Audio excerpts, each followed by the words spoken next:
In this video, we'll be going over an efficient multiplication strategy called the open area model. To understand the open area model, I want you to think back to what you know about arrays. Here's an array that represents 8 times 6. There's 8 rows with 6 dots in each row. In the open area model, I'm representing an array by just drawing a rectangle.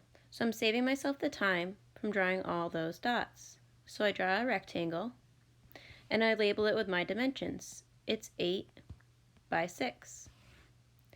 Then what I do is I break the rectangle into smaller, more manageable, easier to multiply parts. So for example, maybe I know 8 times 5. And I know that 8 times 5 is 40. This would leave me with one more group of 8 dots to add up to my total number of dots. So using the open area model, I could do the same thing. I could break apart this 6 into 5 and 1, because 5 plus 1 equals 6. I chose 5 because 5 is easy to multiply by 8. 5 times 8 is 40. I'm left with one group of 8, which is 8, and so 8 times 6 is 48. So let's try this with a similar fact, but without the actual array. So I'll draw a rectangle. I'll label it with my dimensions, 7 times 8, and I want to break apart one of my numbers into something that's easier to multiply. What I could do is break apart this 7 into 5 and 2. Once again, 8 times 5 is 40.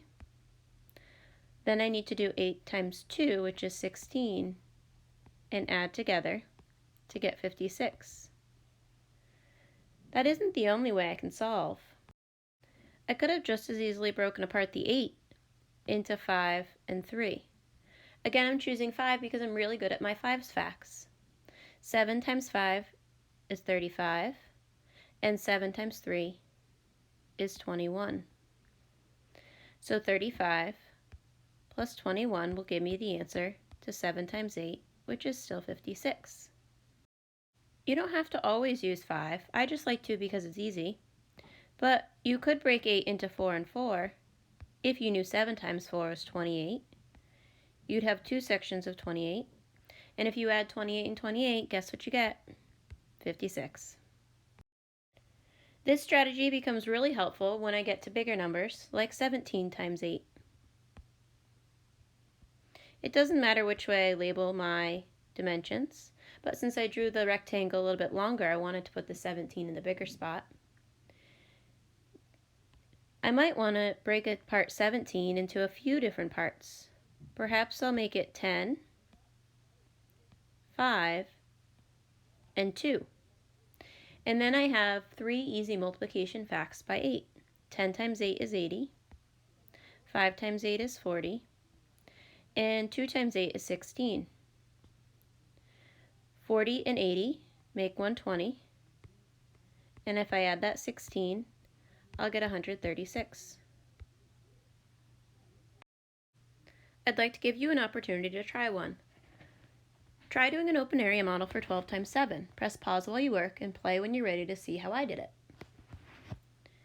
So maybe you set up your 12 times 7 like me, and I would probably prefer to break apart 12 since it's the bigger number, and I'd break it probably into 10 and 2, because then I'd have 7 times 10, which is 70, and 7 times 2, which is 14.